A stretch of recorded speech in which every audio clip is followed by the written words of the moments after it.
Hi, friends. Hey, hey, hey. We're about to kind of tap in and we're going to tippy tap in. And then I'm going to dive into my full moon group to work on tarot readings. Oh, that feels so good. It's like a certain harmonic resonance. Oh, very Aquarian. Okay, let's get the rest of the stuff out. Look, you know how to print our chart for this full moon, you guys. She's a doozy.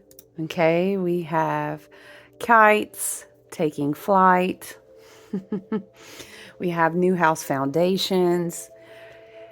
There is a lot of astrology in this full moon chart, and that's putting aside the whole debate that everyone seems to want to have over like numerological portals and stuff lately. Love and light to each their own. I just feel that we could be doing a lot better things with our energy, but hey, I mean, some people find it interesting, so I digress. If you resonate with numerological portals each month and the 8-8 portal and the Sirius binary star conjuncting the sun, and there's so many other things that go on between the gateway of the end of July all throughout August, even, discarding, taking away the Gregorian calendar, planetary movements, stars, galactic alignments.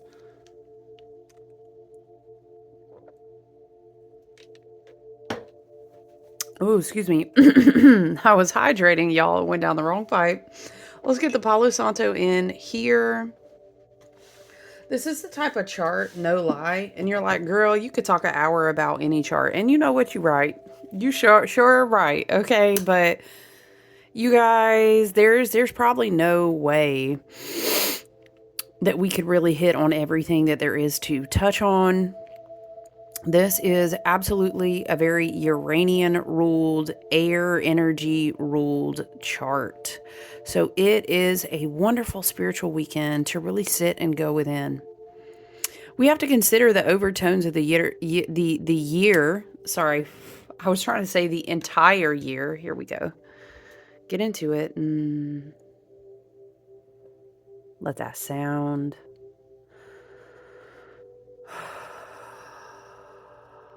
Spirit is taking me to a place where any Aquarius would encourage you to back it out and get a bigger panoramic, more cosmic perspective.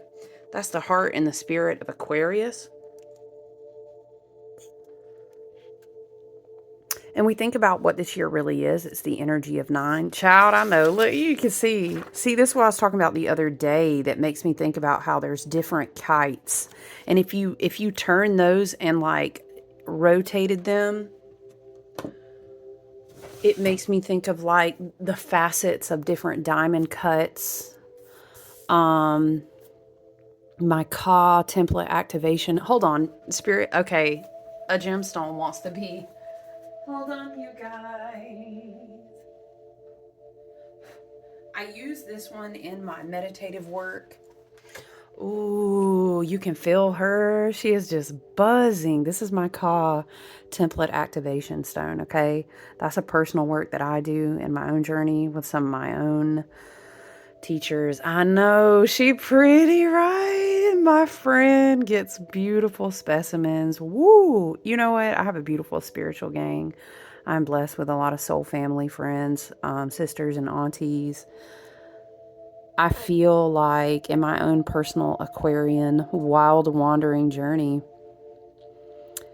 that I went through a lot of stuff.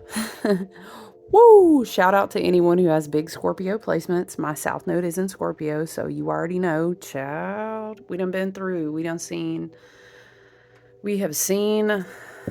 some things. You know what? If I sit her right here,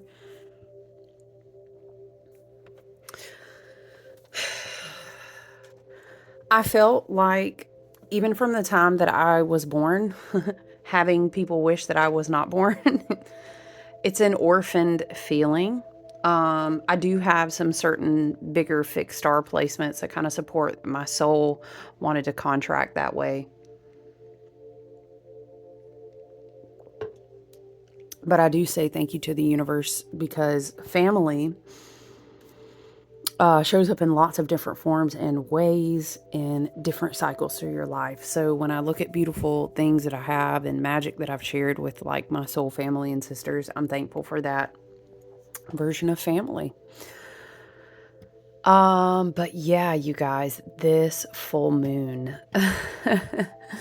There's an Aquarius that I follow, and I can't remember her name of her website. If I remember it, I'll try to share it with you guys. I think her name is Amanda something. I'm so sorry. But she she had a phrase for this, and it was like the moon that whispers or something. And then I know you guys know I love Molly McCord.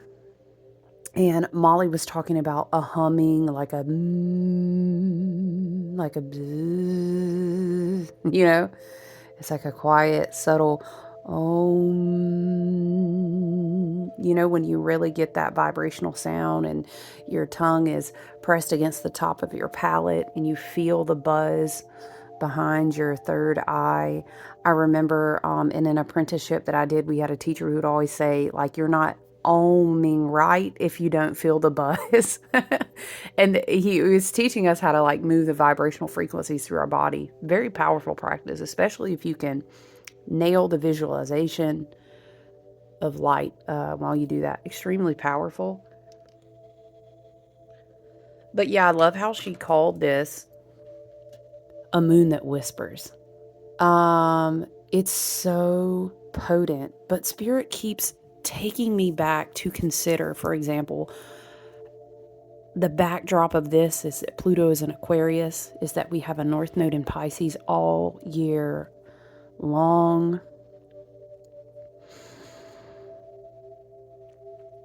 An Aquarius frequency, remember how we keep saying Pluto trumps the board? In the astrology, that big Pluto is going to be in Aquarius. They're going to be pairing and partnering with each other, which makes me imagine, like, here's Odin, for example. Let's give an archetypal image. Odin, the All-Father, sitting out there, you know, the one patch on his eye, and he's been through some shit, and he's got his horse Schleppner, and they're way out there. And Pluto has this, it's almost like a galactic cosmic siren, but she doesn't, any Aquarian frequency, any person you meet with big Aquarius placements, one or many, I have 4, okay, we're not going to be, the thing is, let me move this because I'm going to knock it down. We're not going to be loud, but the way that we vibrate with our energetic frequency is very potent. It's you tune a radio to a frequency. You guys know I will in a hot minute nerd out and get super quantum with you about energy, frequency, vibrational patterns, wavelengths, water, frequential resonance, and how we are co-creating in this entire universe through those.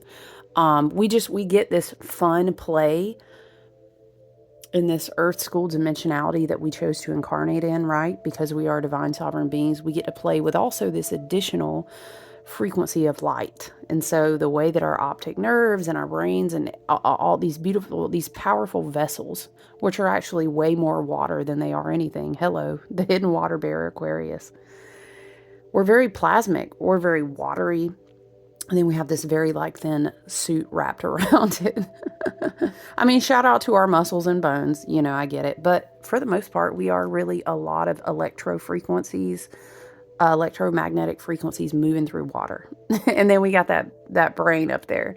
And then we're doing all these interesting co-creative perceptions of light. So it's a matter of saying, what am I tuning into? And Spirit is taking us back to this backdrop to also remind us this is a Virgo ruled year. And I want to remind you of that because, woo, when I tell you this kite is floating up in the air. I think it was Molly McCord who I listen to on a weekly basis. She's great. Check her out. She has a podcast. Her YouTube channel is great. Her website is great. all around wonderful resources for teaching. You can buy things and do like self-study. I love Molly. So Molly was talking about with this moon, you might kind of feel, and it makes sense when you learn about what a kite formation is in astrology, is you're soaring, or maybe you're hovering, however you view that. And maybe in this Virgo ruled year, right? Because it's always going to be tarot astrology over here, numerology over here. We love to connect all outlets together because they're all different archetypal understandings of energy and how we experience it. But I love to, so when, just in case, thank you so much, by the way, if you're new here, if you're hanging out with us, I'll remind you that in the tarot, because I was always a tarot reader before I started studying astrology many years ago. Your girl, she done had a tarot deck in the Southeast Bible Belt since I was like 15, child. That's a very, yes, the stories of being that person, they're quite interesting. We could story share. Excuse me, but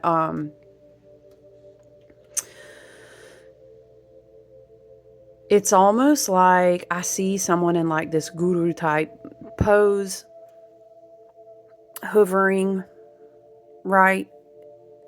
And the goal of a Virgo ruled year, we say that because it's a 9 year, 2 plus 2 plus 5. And that number 9 takes us to the Hermit card in the tarot.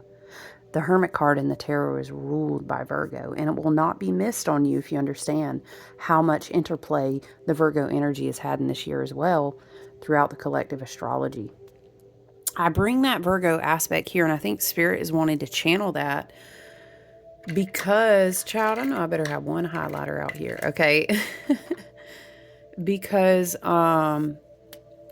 they ain't a damn smidgen of drop in no earth in this chart. I'm about to tell you right now. You can already probably see the kite formation very clearly, but I am going to highlight it for you. You see this? What is pinning us down here? Kind of like a little tail. Mars and Libra. But I do think it's noteworthy that kind of over here, not in any kind of conjunction, but it's not missed on me that you can't look and see the tail of this kite down here without noticing, hey, there's our South Node in Virgo. And again, just to reiterate the Virgo influence out through the year, after we come through this powerful portal, we're going to have 2 lunar cycles back to back to then begin to embody. Virgo is about embodying. A Virgo will tell you, you know what, I love that. Oh yeah, I absolutely feel that. Yeah, I love that spirituality stuff. Oh, that's great. But okay, listen, honey, like, what are we going to do with this? Is your body, is your spirit, is your mind, is your home, are your finances, is your bank account? Do you have containers and vessels that are prepared to sustainably hold what it is that you would like to embody? This makes me think that I literally wrote a quote in my journal this morning when I was pulling my own cards, and it was something to the effect of like, what is it? A dream without action? That's just a dream. North Node in Pisces are very potent for spiritual dreaming, shifting to understand that when you are ready, all the veils will fall. Are we set up to really live like that every day as humans in this human experience, in this density of the earth school reality? No, we're really not, because it's not healthy for the way that our minds are set up. But can we tap in and learn to tune in to different frequencies and then come back down and realign, recenter ourselves, and then say, okay, this is what I'm ready to embody. So I think that it's really interesting to kind of keep that in mind. Embodiment in the backdrop of this year, in this season, because also outside of the astrology, we're in the beginning of the harvest season. We had our solar lunasa, which is marked by that specific degree point in Leo season. That way, if you work with, this is the date that we observe this every year, that's fine. That's totally cool. I'm just happy you're observing something that helps you get aligned and helps you, you know, celebrate with ritual and get away from propaganda and empower yourself and bring yourself back to joy. Ooh, let's get some aromatherapy. You already know, like, I'm always going to have some kind of oil going on. That it just helps me in my own practice. You know, you got to put a little friction, heat activation to it, and then you do the little... This one's called The Good Life, and my friend made this blend for me and sent me a little sample. Ooh, it's good. It's got like this bergamot and patchouli thing going on, which is actually great because, once again, child, they ain't no earth in this chart. But,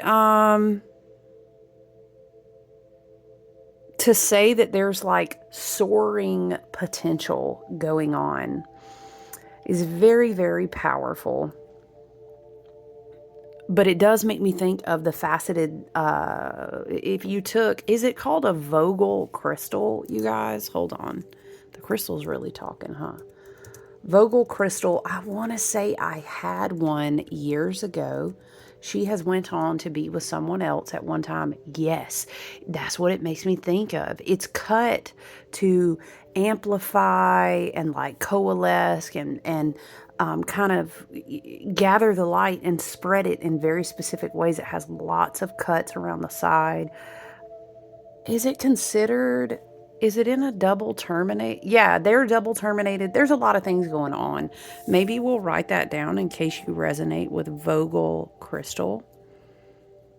Check that out. Because this is what I see. And when you turn it around, there's so many different timelines. There's so many different ways the light can be thrown out. Vogel was a proponent of crystal healing. It was believed, Marcel Vogel, Vogel. He believed that if you cut crystal a certain way, they had healing properties, and it had to do with how the light was refracted and how you could use these different refractions of light. It's pretty amazing, right? Because I oftentimes think of Aquarius energy being associated with plasma, with kind of like starry crowns of light, you know, out in the cosmos. When you really back it all the way out with Aquarius and they're out there in their spaceship, you know, again, she's sitting advising Odin, out there on Asgard past the Rainbow Bridge, and they're talking, and it's almost like she's speaking to him, but it's this foreign language.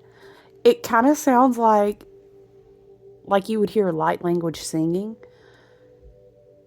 but it's not loud. It's like a buzz and a hum, and it's like he understands what she's saying, and it's just this refreshing water being poured down through the collective. It's really beautiful, this visual the Spirit is showing me. Let me write down some of these archetypes in case you may resonate with those. A siren, Odin, I'm going to put Pluto,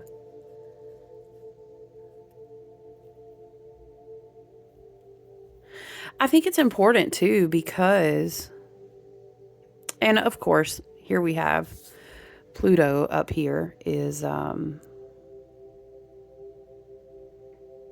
part of this as well, working in a trine, okay, because Pluto is going to trump, he's the higher octave of Mars.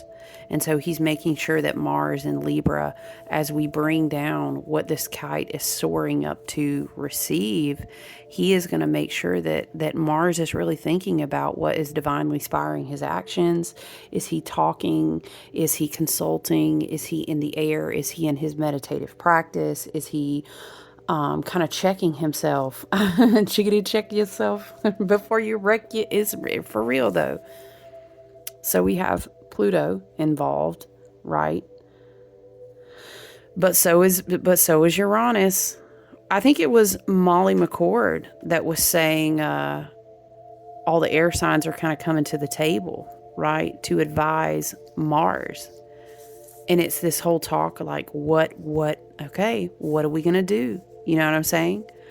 Pluto got rid of all of those contracts, or either completed them, or they were just tossed into the fire. He has left Capricorn. Those contracts are no more. We won't even retrograde back there into those old structures anymore. Of course, we have Saturn up here and Neptune. They're retrograding. They're not quite ready. We're talking about how they will dip back into that Pisces territory. So do you see how that is, we are still at 1 degree point. So even though we have all these convergence of timelines, and we have this, am I going off the exit ramp? I thought I took the exit. You did. Am I on the way? You keep telling me that is the way because I don't know if I'm on it. It's this whole vibe where we've downshifted in gears. Because you don't just hop on I'm hearing, shout out to Ozzy, I'm hearing, all aboard, ha ha ha. No. And then it's like, no, Mars, go, please take your seat at the table. You were at the 1 degree seat at the table as well. 1 degree, 1 degree, 1 degree, 1 degree, 2 degree. We are all still at the table. I think we will really see the forward movement, of course, definitely in 2026, but we have to make sure, you know what I'm saying? Pluto sextiling with Saturn and Neptune retrograde in Aries, okay? I'm hearing Spirit is saying we do not have the luxury of illusion anymore, because Aquarius will continue to pull us out. Aquarius energy is not going to get real fucking ugly for a long time. Are we going to hit a dystopian period? Of course we are. But the way that Aquarius works is that we really want to try to just walk that shit out with you. We really, really do. The energy, the frequency, the archetype. Let's sit down. Let's talk through it one more time. Let's observe the pattern one more time. Let me be here for you. Let me be here for you. At some point, though, as you know, if you've ever interacted in a situation with an Aquarius, when it's time to go, it's time to go. We about to hop up on all the, water and ice dragons, and we will ice everything out. We will drag kicking and screaming if we have to. But it's not going to be that way off the bat. There's a lot of personal identities that people are really reestablishing. We kind of have, Pluto retrograde in Aquarius, Uranus in Gemini. We got shit. I mean, everything. This is like 5 different placements in retrograde too, by the way. Everything. We need to really, it's like we really need to understand the dynamic between what we're creating and what is our purpose. We gotta. There's actually no alternative. In the ascension, in the evolutionary period that we will walk into, we're just birthing this baby in the age of Aquarius. Yes, Pluto being in Aquarius for 2 decades, we're going to go through a time that feels dystopian. Because again, you got to tear shit down before you can rebuild it again.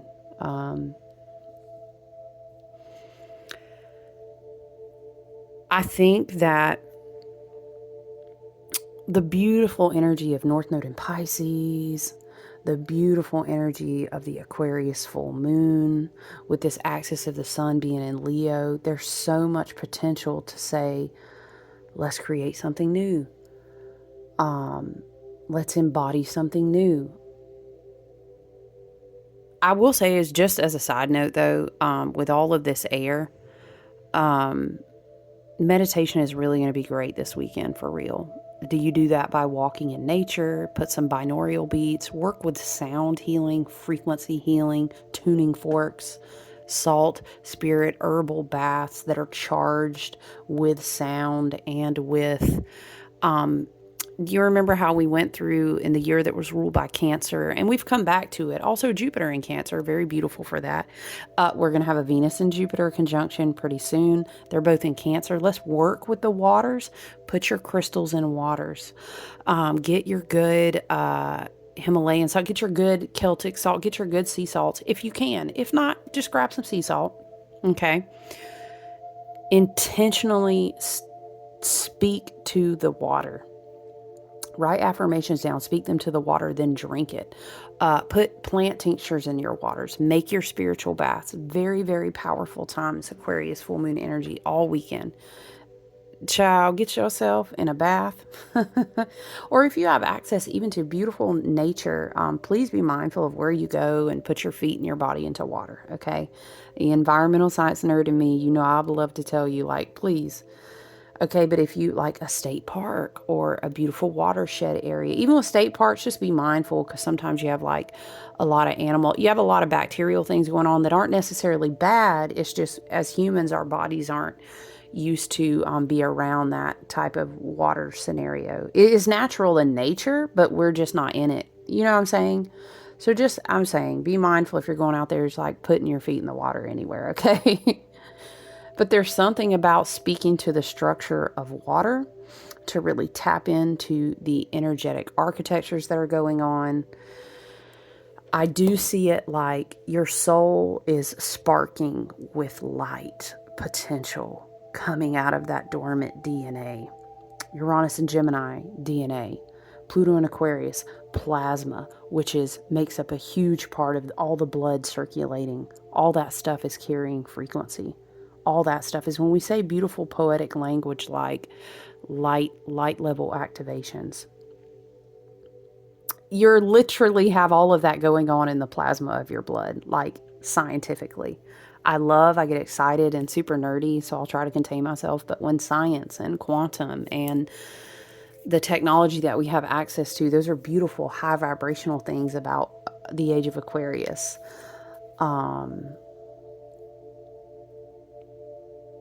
I think it's really powerful. Just, I can't stress enough. Do your good spiritual work in whatever way that looks like for you. Even writing, like we've talked about mantras, affirmations, what it is that you are trying to call into your life. All of these trines and all of this air coming together to the table. You know, our grand air trine is Mars, right? And then we have Uranus, and then we have Pluto. Okay. And then also I do want to point out to you, I wish I heard more people looking at this house, this structural house. Okay. Do you see Uranus here? Can we do, damn, where are my other highlighters? I don't know. What color could we do?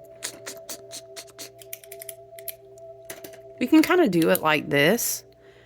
Right? Look at this blue.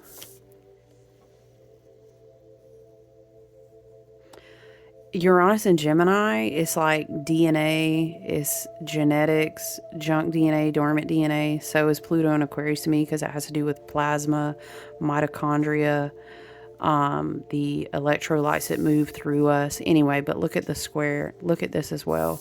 Well, it's not really a square, but I just don't want to get too heavy on telling you all the names of these. It's a lot of astrology going on. I don't want to lose you, but do you see the blue here? So you will see the green as a kite. Hold on, don't want to lose too much of the green. All right.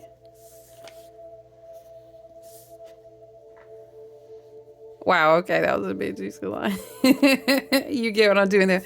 And then obviously, so clearly, you can see the opposition between Mars. And so, okay. Well, but then Mars and Pluto have been, there's a lot of fucking activation going on. But do you see the top of the house? If you turn it around this way, you can kind of see. You see the house? You see Uranus and Gemini? We call that crowning the roof. Okay. This is like, think about your third eye chakra. I think third eye is a huge element here. What you were able to receive, North Node in Pisces. Maybe you can look at what is your North Node in. But the things that are inspiring you that are maybe unexpected, I ain't even gonna lie. Look, it's a very Uranus ruled chart, and Uranus can be weird. It can be unexpected. But it's really about, where's Mercury at too? Because Mercury is a part of the sextile that's adding into You see Mercury here. And then we have our Leo aspects. There's our Leo aspects. Right? How do I show up? Okay, so we've got, oh my goodness, breakthrough and connection. We've got power struggles, how our collective is deciding what will have power over them and who they want to connect to and how.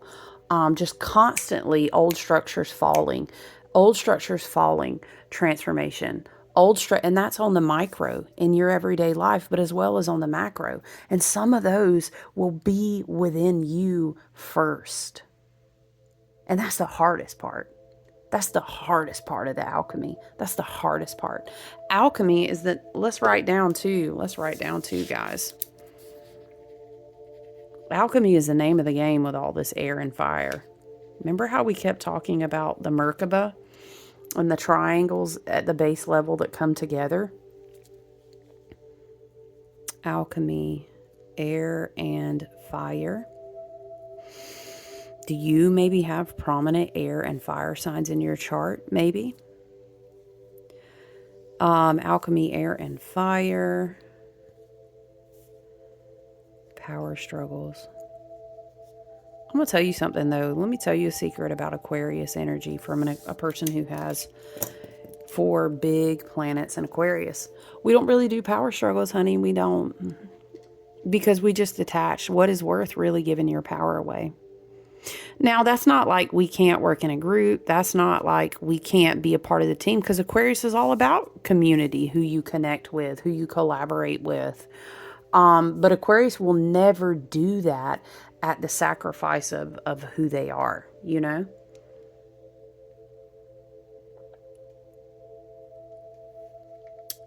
Excuse me. I am going to switch gears, though, to show you a little bit about this house formation. I'm going to flip it up. So my life got flipped, turned upside down, and I'd like to take a minute, just sit right there. Okay, that's what my brain said. Uranus and Gemini, right? This is your roof. Okay. What comes in unexpectedly to inspire you, right? And then we have walls and a floor. Where's Mars? See Mars to Mercury in a sextile. You see Pluto to Saturn in a sextile. And I feel like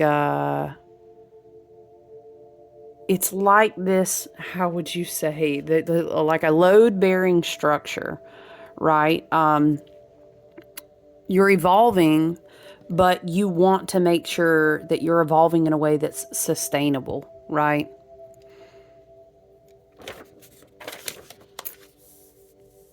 It's almost like meditating and working on your energy and spending time, you know, with yourself and understanding that something maybe just isn't a truth for you anymore. But you couldn't see that until you could really sit with yourself. Aquarius energy is going to be heavy on the detachment. I think it's often misunderstood that we don't have feelings, but we do. We deal with them in a different way. We kind of detach and observe them to try to understand them. I don't want to say everyone should be a hermit. And it's funny because it's a hermit ruled year. And we've talked a lot about the light and the lamp and calling your power back and the triplicity of 9, 369. The energy of the 9 always returns to the self. Perhaps that is the true divine harvest, is that you realize that maybe I thought my divine harvest coming in all year was going to be this money or this or this or this. Okay, but all of that is part of an experience you co-create. What are you co-creating based off of? And when you really kind of have that reclamation for a part of yourself, maybe that part of yourself this year has to do with your spiritual or mental health, maybe your physical health, or it kind of gives this energy of like meditating and realizing like, I'm going to liquidate. Maybe I thought if I gathered all these things, they would give me meaning, but I actually don't need them now. There is an air of detachment, but it's not in a shadow way. It's in like a self-aware type of way. Does that make sense? I hope it does. It's you're balancing. You could be like at a choice point that's really uncomfortable. And you have to really see something clearly about yourself. This could be related to fear. This could be related to a way that you always thought you had to protect yourself, you know? Because we do kind of have like this paradoxical energy where it's like Mars is having to sit at this place. You know, Mars is divine masculine. Mars is, I am divinely inspired. I am courageous. I am bold. I will go out and do. Think fire signs, right? Shout out if you're an Aries, Leo, Sag, or any kind of fixed sign. Woo, child. Ooh, in my chart has so much fixed energy. And one of my biggest life lessons of personal evolution is that I have to understand where my own power struggles with myself are, what I am and am not in control in. Honestly, the only thing we really do control is how we choose to grow in the midst of change. You know what I'm saying? What you choose to alchemize into wisdom, child. Trying to be as healthy as possible, trying to take good care of yourself. And can you really say that you have full control in those? No. You can just do the best to try to control making maybe healthier decisions. Sure. There is something kind of churning. Maybe it's inside the house. Maybe we could surmise that if you work with me here, if you hung a hook to this, this could be a lantern. And it almost looks like, I know Molly McCord was talking about this, it almost looks like a pentagram, does it not? It's so close to being this beautiful, crazy placement that we talk about in astrology, the big grand sextile. But you can use your imagination. Shout out to my pagans or my spiritualists and esoteric people, but you could almost see it. Excuse me.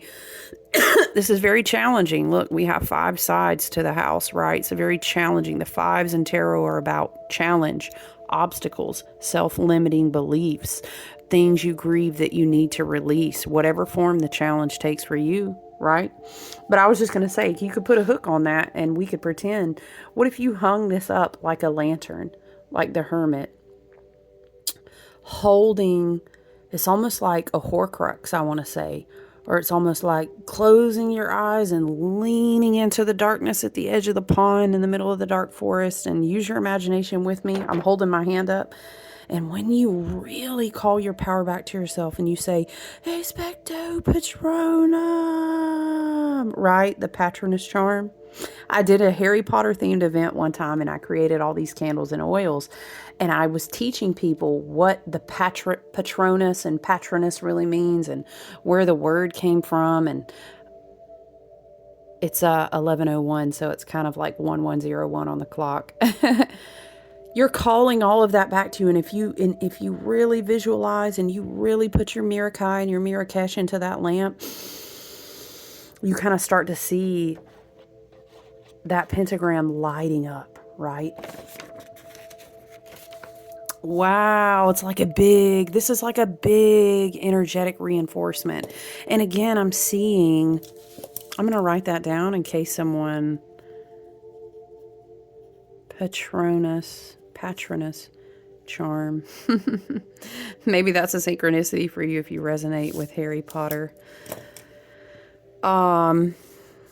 What is it? The Great White Stag. There's a lot of innovation that is available in this full moon. If you're able to sit at your growth edge and look, the main thing that I want you to miss, because everything is going to be vying for your attention to do exactly the opposite, is go slow. What is it? I read someone else wrote somewhere. I can't remember. Was it the same lady? Something about a revolution in slow motion. There's so much going on in the ethers and the astrals and the high big cosmos and the outer planets.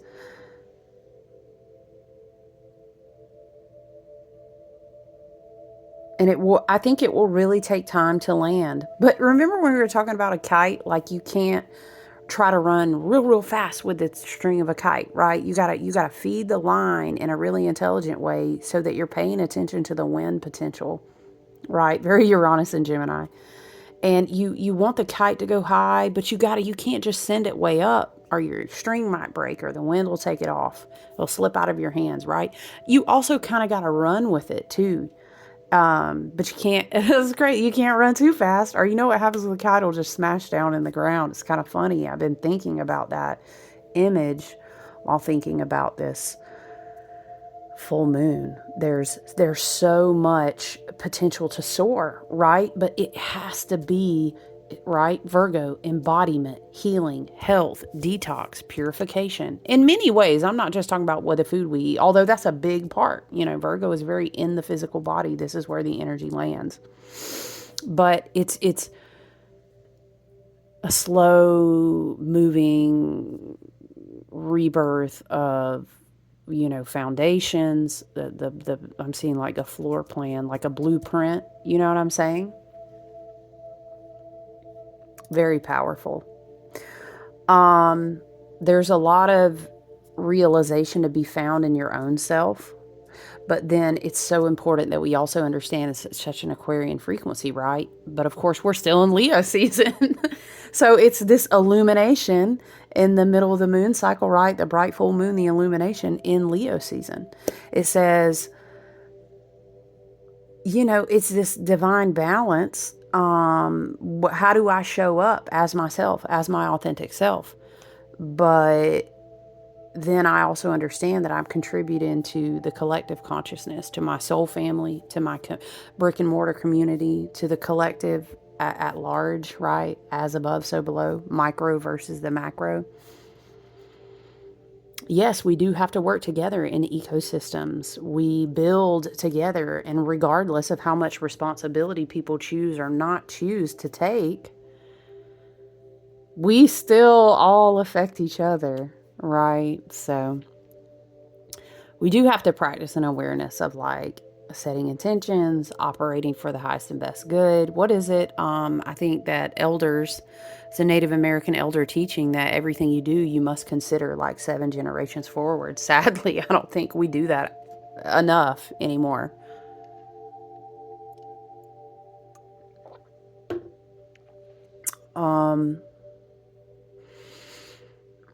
I really think that there is a lot of definitely polarizing energy in the collective, of course.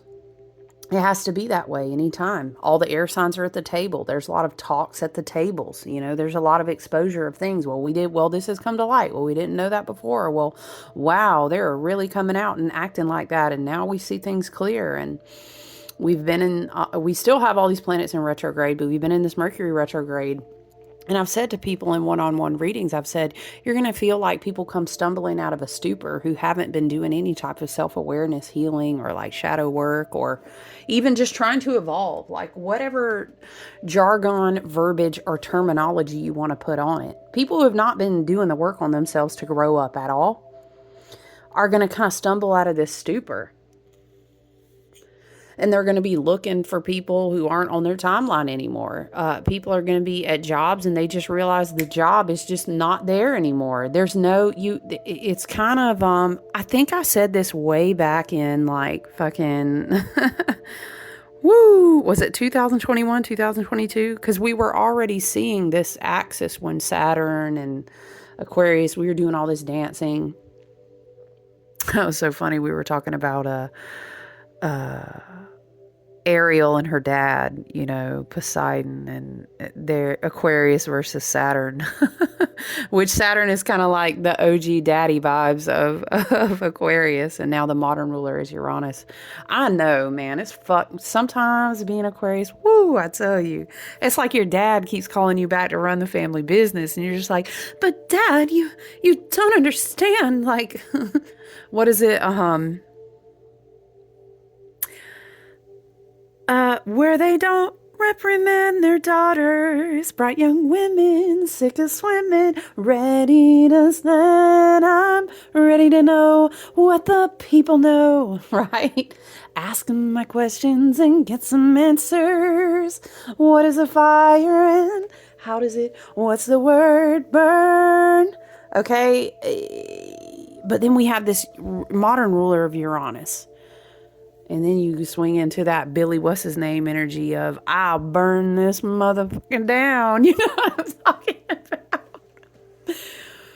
Woo! It's a balance. There is a lot of polarization. And at the end of the day, I think you just have to ask yourself, if I'm going to evolve, I can be authentic, but I've got to be evolving. And we all have to kind of step back and say, what's in service of the highest and best good? Because I do tell you one thing, this non-negotiable is the planet that in this reality and this density of this Earth School experience, you know, there are a lot of points that we need to come together and be together on, you know, come together right now over me. The boom, boom, boom, boom. That's how I'm hearing it. And the juxtaposition of that is, now I'm hearing, there is no pain you are deceiving like this. Oh, comfortably numb. I have become comfortably numb. Okay. It's not, again, you know what? I feel that's the shadow side of a lot of Aquarian frequency in the collective right now coming through. It's not about being detached and numb and cold and disconnected. It's really the opposite of that. And Sun and Leo, these Leo dynamics will remind us. It's being able to kind of come out and get a bigger perspective. Do we live out there? You know, do we, you know, I'm not an ego hater over here, and I fully believe that you stand in line in the cosmos and you fight for a spot to incarnate into the density of Earth School. I do believe that we are ascending in what it means to feel, to be in a human experience. We're learning about our brains, about our bodies, about where we came. We're learning all these things, right? So we are ascending, but now there is still a key to, what is the quote? Like, you're being in the world, but not of the world. You can span out, you can get a panoramic perspective, but you do still come back down. Hello, Virgo energy, 6th house energy. What do you embody on that day-to-day basis? How is that evolving? And you do have to be connected to your heart, right? Big Leo chakra, sunshine heart. Okay, but you've got to be able to sit with yourself and reflect and have self-awareness. We're all learning that. Child, I'm telling you what, it's been 47 minutes. And honestly, there's so much going on that we could still talk. I mean, the kites, the structural foundation, the, goodness gracious, we didn't even touch on the Lionsgate portal, you know.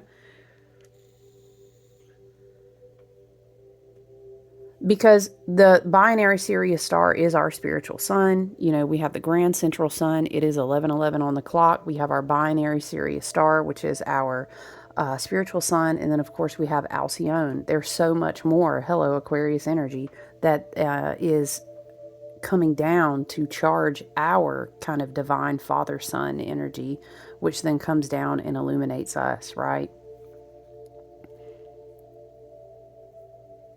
I think if you're really just able to have an open mind right now to allow yourself to transform, the probably, child, listen, the worst thing you can probably do is to death grip on to anything with white knuckles right now. You know what I'm saying? And I know that for some, that's a lot harder. You know, for some, it is hard. I'm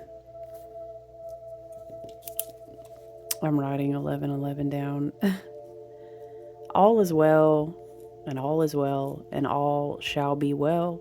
I do have a lot of fixed energy, but I also have a lot of Aquarius. So at the end of the day, I know how I can detach. We can detach. Because you know what? Everything is beautiful, and you can trust. And life is a divine dance.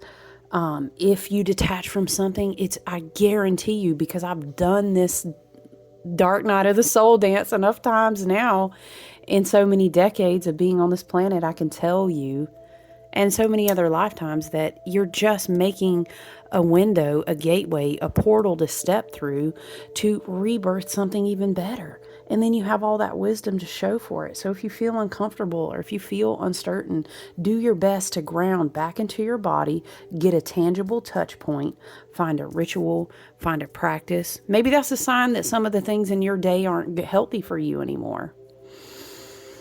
Face that discomfort, and it's okay. We can then choose to say, what's the higher vision here? What's the wisdom? What's the activation? What am I being taught? How can I recenter back into my heart and be courageous? Because I have a Leo rising too. Child, I know. It's, it's talking about polar energies. Woo! Woo! It's not really going to be about a power play right now. Because if Pluto in Aquarius, who trumps the board, sees people trying to move in a karmic, shadowed, inverted, dark matrix, black Saturnian type of, I'll one-up you with a disillusionment, with a power play, with confusion. Don't do that. Don't do that, I heard. Y'all know that reel? Spirit is showing me that reel talking about when you think you've learned a lesson or something like that. The dude's like, are you sure about that? Are you sure about that? You know, that's that Mars and Saturn opposition.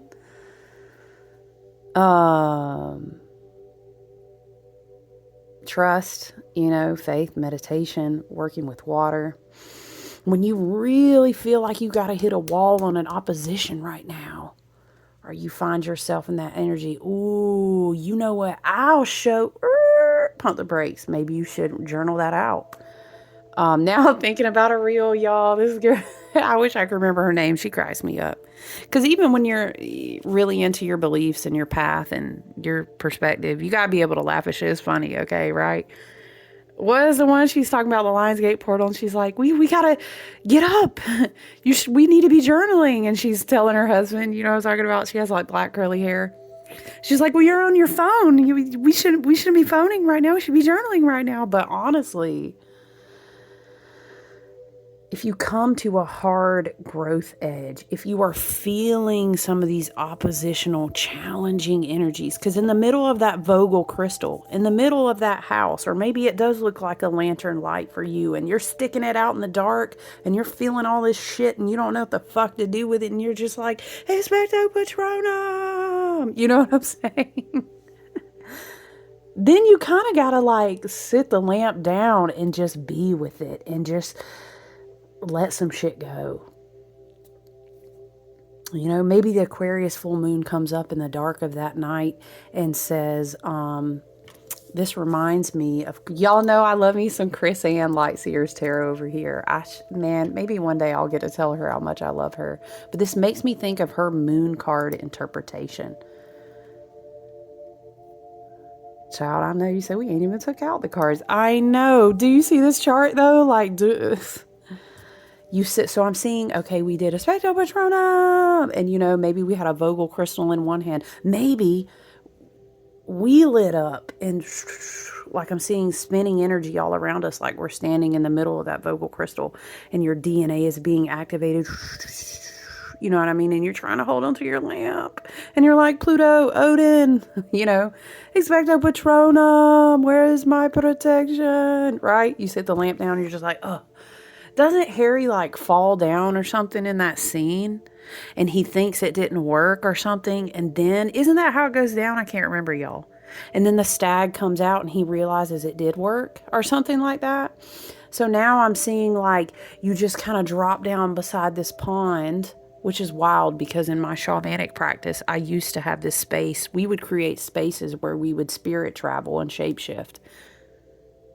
And I had this space where there was a pond in the middle of a forest. So it's kind of crazy we're talking about that. Because that was such a long time ago. What? Maybe I need to visit it. And you just lay down and you're just like, you know what? I ain't got nothing left to do now but just trust. And just float. And then that's when my brain went to, if you go look up the Lightseers Tarot, look at the moon card. Friend, I got it right here. Hold on. Talking about trust fall and fall down, the Fool on the bottom. Let's find this moon card, Spirit. The Ten of Swords is under the Hermit in the deck. Look at that. Yeah, because we gotta let that shit go. You know what I'm hearing. Look, the Two of Wands is underneath the star. Yes, it's okay to vision new things. It really is. You can let some shit go. I'll tell myself that as much as I tell you guys that. Okay, interesting. Underneath the Eight of Cups is the Justice card. So it's kind of like you can walk away and let things float on down where they need to go. You can release it. This is what I call my water ritual card when we work together one-on-one. Karma's going to do what it does. Don't worry about that, okay? You don't need to even worry your pretty face about that. But I was hearing that song, if you want to be somebody, if you want to go somewhere, better wake up and pay attention. Look, underneath the Five of Cups is the Nine of Swords. Yep. That's not the energy that we want to dwell in. We want to release that grief, okay? Maybe there's a lot of grief around trying to move forward, and I understand that feeling. I even give myself a lot of grief too. You know, we beat ourselves up because we thought we should have done it differently. Look at that. Underneath the moon is the Empress. The Empress. I said Temperance. Look, and then there's Temperance. Wow. Okay. Powerful energy though. Look, but on the bottom of the deck, underneath the Fool is a King of Wands. Yep. Hello, Leo energy. We see you.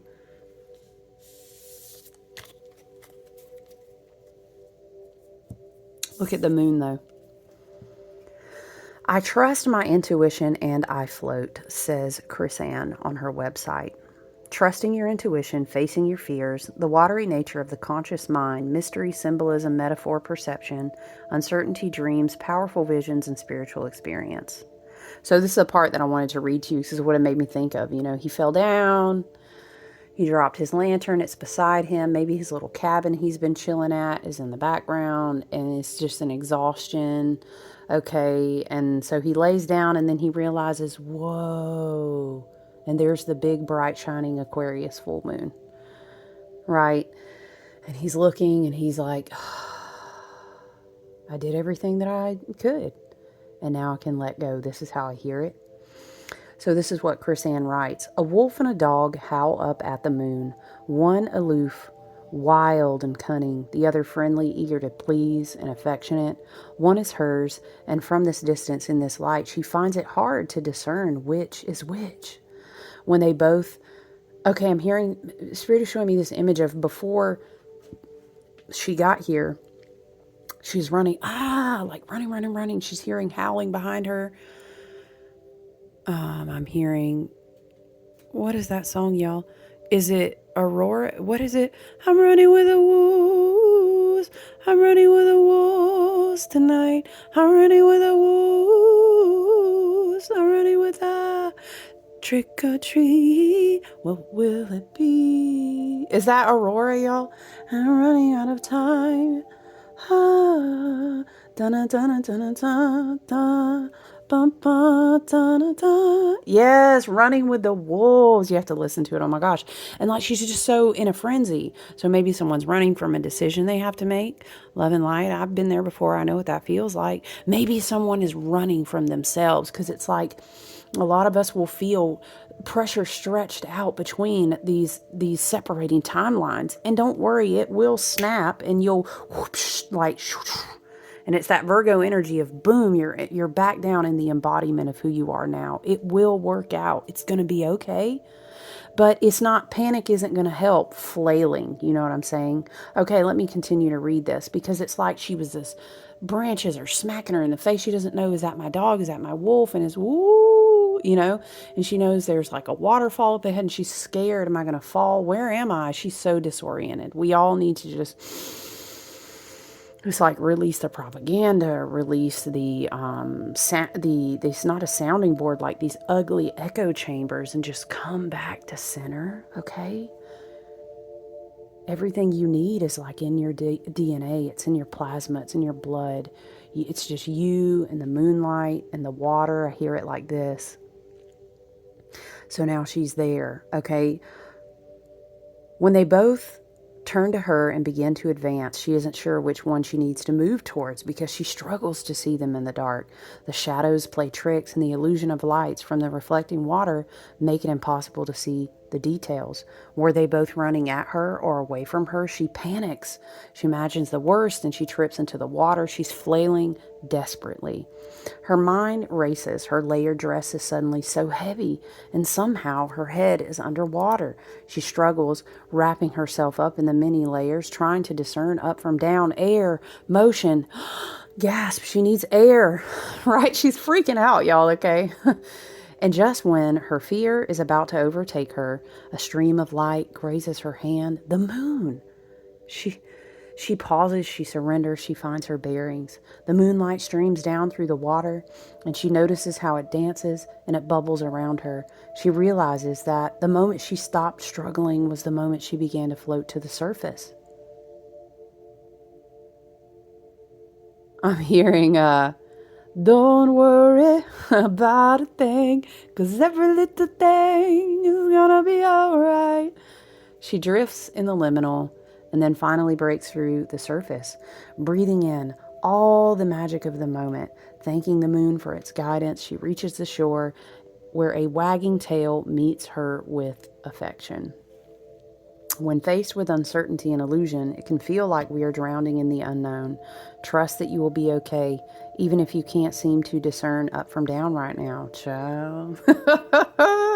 When you stop struggling to see that which you simply cannot see in your shadows, you will experience a deep release that will allow you to float to the surface of your truth. The moon card asks you to go within, to calmly listen to the whispers of your own intuition.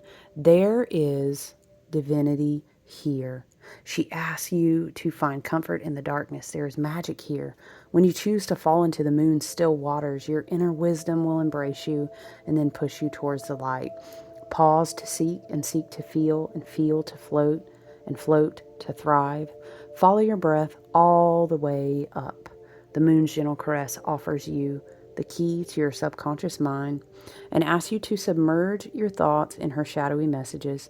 She will reinvigorate your creativity and resurrect your spark as long as you reach beyond your own fears in order to find her. Sometimes this card illustrates that you can't possibly know everything. Child, not with an Aquarius full moon and an air trine. Woo! Preaching to the choir, Chris, and me with my air stellium too, child. Listen, let's hold hands together. Shout out to my air signs and my very stubborn fixed signs. Okay, gang, gang. Let's hold hands. Okay, and my Virgos. Let's go ahead and bring them in because I feel like they need honorary passes. Okay, I love all y'all though. Sometimes this card illustrates that we cannot possibly know everything about situations all the time. And I would dare to add, you guys, we're not fucking supposed to, man. We're not. It's way shadow Aquarius energy, not just with this full moon, but the Pluto and Aquarius, age of Aquarius. Shadow Aquarian energy is, you don't fucking need to know all that at one time. You don't need to see all that on that many screens at one time. You don't need to, what y'all want to do, just plug in cords and plugs and have all the wavelengths, the frequencies of the vibrations of all your atomic, subatomic energies at all at one time. We don't need all that. It's too much. We're not supposed to know everything about every situation and everything under the sun all the time, okay? That's actually very narcissistic and egoic of us, okay? And we need to ground that down through embodiment, okay? And through mindfulness practices. Sometimes, okay, back to Chris-Ann, sometimes the shadow creates thick illusion, even for the most discerning eye. Dive into the moon's healing embrace. Breathe past insecurities and let her dimly lit magic guide you home. Ooh, look, I love her questions with her cards. So she writes, questions for the seer. How does fear create illusion and distrust in your life? Woo! That is Shadow Aquarius now. Trying to know every fucking thing, love and light. Honey, I'm saved. When I get up, I'm going to go say this to my damn self in the mirror. I hope you know. Okay, I love y'all so much. I hope you know. Woo, okay. You trying to know everything is a control. It's a power struggle. It's a control dynamic, love and light. It needs healing. And it's very hard to do that in the way that our collective, our use consumption of media, there's so many things we can put on that list, okay? How does fear create illusion and distrust in your life? And I would even add, how are you trying to, what does that make you think about with power struggles and control, right? Okay. Because that's not the same as relying on your intuition. It's not. How do you respond when you can't interpret things with 100% certainty? Does that affect your emotional state, your choices, your perspective? Even though the path may be dimly lit, are you willing to move ahead? Or maybe even float in it, right? Okay, so I love this for you. I'm going to close it right here.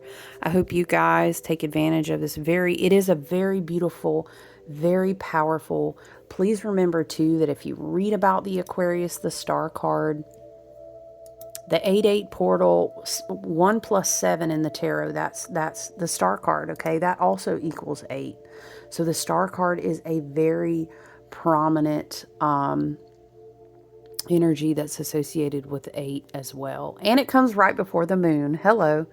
Let's also remember that this moon is filled with hope, with expectations, with wishes, with renewed sense of hope, with purpose, with healing, okay? You're on the right path.